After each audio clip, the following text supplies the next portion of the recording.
The year is 1285. A village in northern England. A boy of 9 years walks beside his father through a barley field at dawn. He carries a sickle, not a toy version, not a training replica, but a real blade that could cut flesh as easily as grain. He has used it since he was 7. His father does not hover beside him, correcting his grip or warning him of dangers. The boy knows the dangers. He learned them by nearly cutting himself 2 seasons ago. The scar on his left hand taught him more than any lecture could. By noon, he will have helped harvest enough grain to feed his family for a week. By evening, he will help his mother prepare food, tend animals, and repair a fence damaged by wind. By the time he sleeps, he will have contributed meaningfully to his household survival. He is 9 years old, and he is already becoming an adult. Now consider a boy of the same age in the modern world. His morning is scheduled by others. School, activities, transportation, all arranged by adults. His tasks carry no real consequences. His homework affects grades, but grades affect nothing he can see or feel.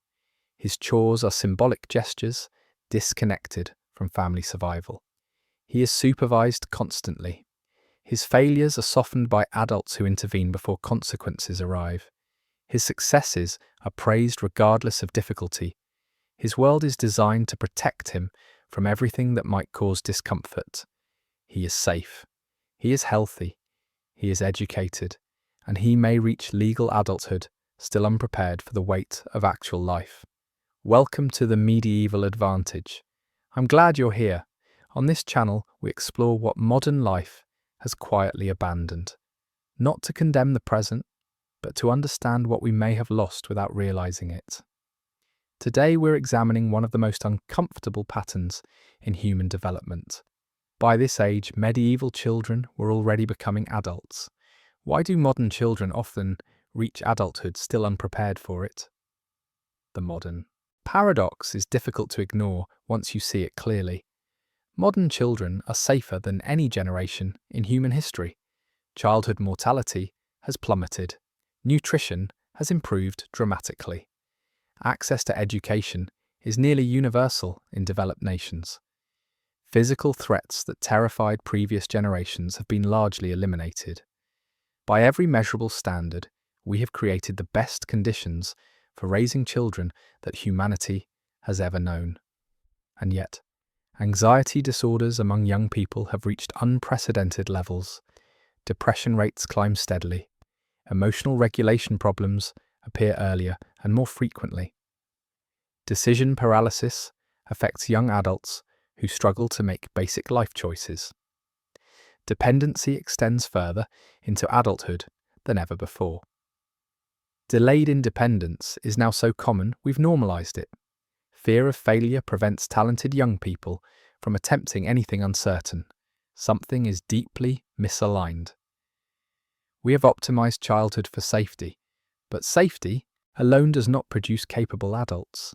This is not about intelligence. Modern children are not less intelligent than medieval ones. This is not about moral fiber or character weakness. The children are not the problem.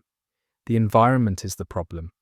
We have designed childhood in ways that conflict with how human beings actually develop capability. To understand what we've lost, we first need to understand what capability meant in the medieval world. A capable child was not defined by test scores or abstract achievements. Capability meant something concrete and immediate.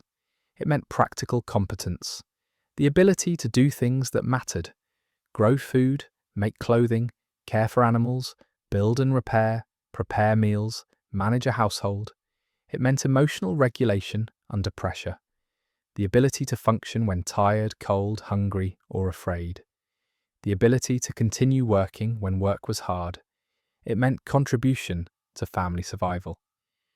Not as a future promise, but as a present reality.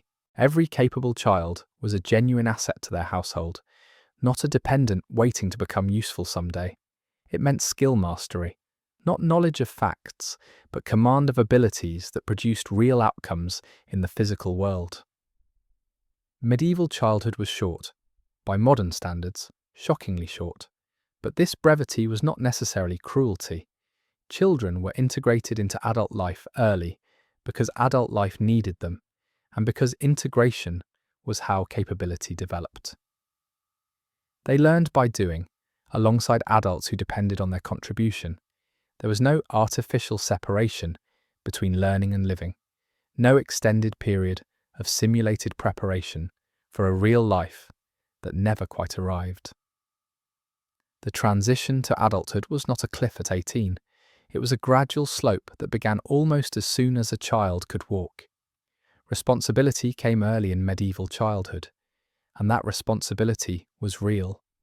When a child was given a task, failure meant actual consequences, not a lower grade, not a disappointed parent giving a lecture. Real consequences that affected the family, the household, the community. If the animals weren't fed, they weakened. If the fire wasn't tended, the house grew cold. If the harvest wasn't brought in, the family went hungry.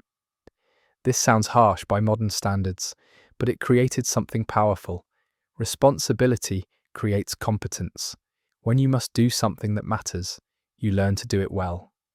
When failure has real costs, you develop real skills. Competence creates confidence, not the hollow confidence of participation trophies, but the solid confidence of knowing you can actually do things.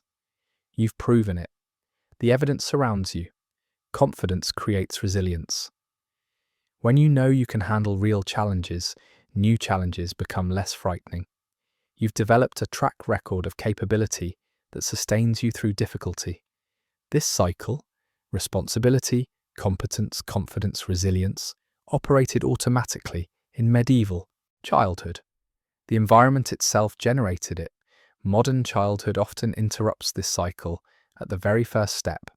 We give children simulated responsibilities instead of real ones, grades instead of outcomes, activities instead of contributions, symbolic participation instead of genuine necessity. We praise effort regardless of result. We protect from consequences before they can teach.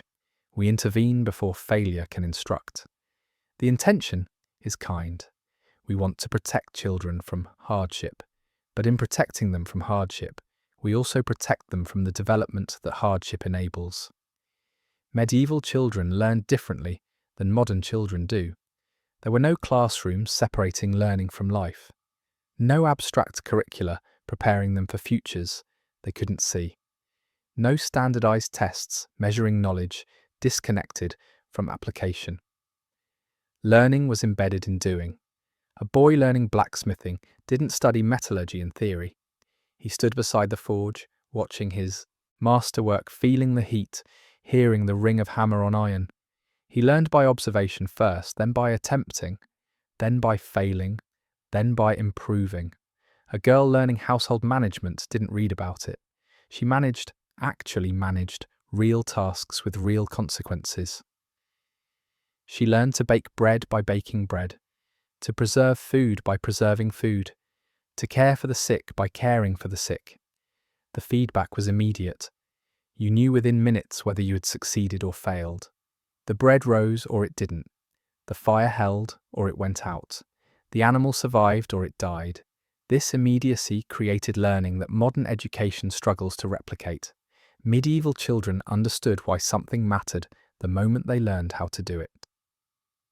Purpose and skill arrived together, inseparable. Modern education often reverses this relationship.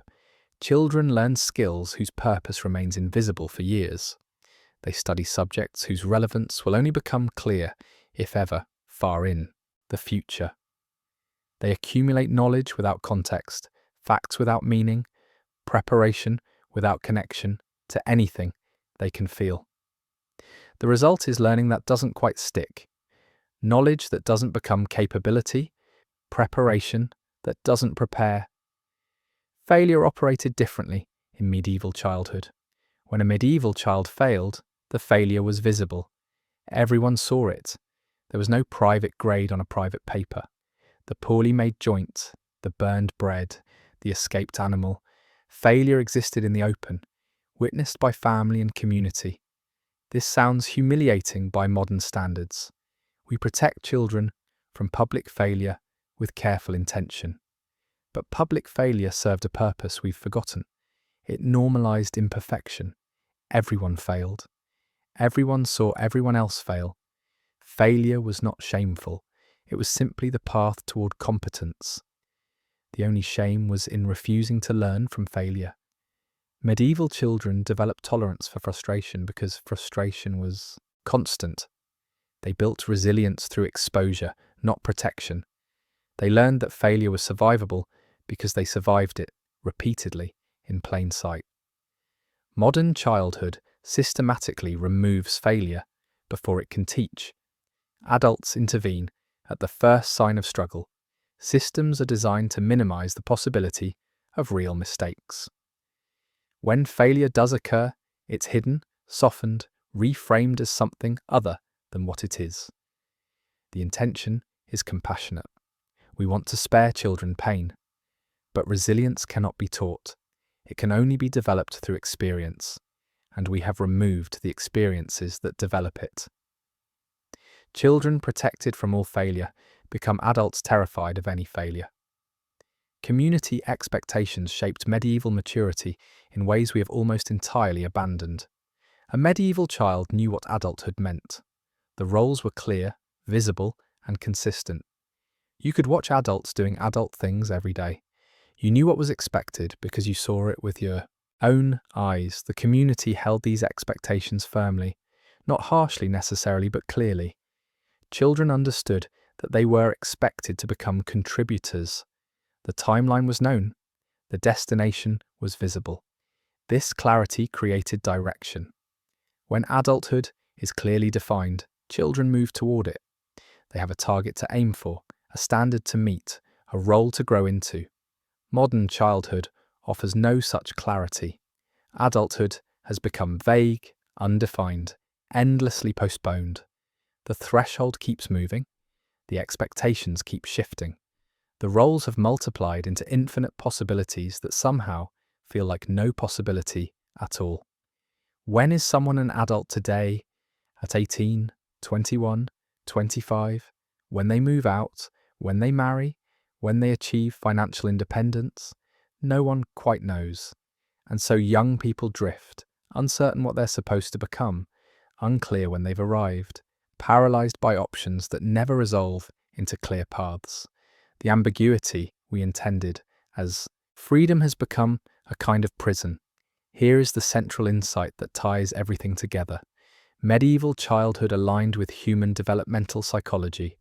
Modern childhood often conflicts with it. Human beings, children especially, need certain things to develop into capable, confident adults. They need agency, the ability to make choices that matter and experience the consequences of those choices. They need competence, the experience of mastering skills that produce real results in the real world. They need purpose, the sense that their contribution matters, that they are needed, that their efforts connect to something beyond themselves. They need belonging, a clear place in a community that expects something from them and provides something in return. Medieval childhood provided all of these naturally, not because medieval people understood psychology, but because their circumstances required it. Modern childhood often withholds these things, not through malice, but through well-intentioned systems that prioritize safety over development, protection over growth, comfort over capability. The misalignment is not a mystery. It has predictable consequences. Anxiety emerges when agency is removed. Learned helplessness develops when competence is never required. Identity confusion grows when purpose remains unclear. Isolation increases when belonging is conditional rather than inherent. We have created environments that conflict with what human development requires. Let me be absolutely clear about what this is not. This is not an argument against education. Literacy, numeracy, knowledge of history and science. These are genuine advances that enrich human life. This is not anti-technology. Modern tools have solved problems that made medieval life brutal and short. This is not advocating for hardship. No child should suffer unnecessarily. No parent should feel guilty for providing safety and comfort. This is not blaming parents. Parents operate within systems they did not design, facing pressures they did not create. This is about recognizing a misalignment and wondering what might be done about it. Let's return to that field in northern England. The boy with the sickle has finished his work for the day. His muscles ache, his hands are calloused. He is tired in the way that comes from genuine labour. But he is not anxious about his future. He knows exactly what is expected of him. He knows he is capable of meeting those expectations. He knows his contribution matters to people he loves. He will become an adult, not because a calendar declares it, but because he has been becoming one since he could walk. What kind of adults are our children being prepared to become? And who decided that timeline for them? These are questions without easy answers. But they are questions worth sitting with. Thank you for watching this video. I genuinely appreciate you spending this time thinking through these ideas with me. If you value long-form, serious exploration of what modern life has quietly abandoned, please take a moment to like this video and subscribe to the Medieval Advantage channel. Your support allows this work to continue. In the next video, we'll explore another forgotten system, how medieval communities built resilience through structures that modern society has almost entirely lost. I'll see you in the next one.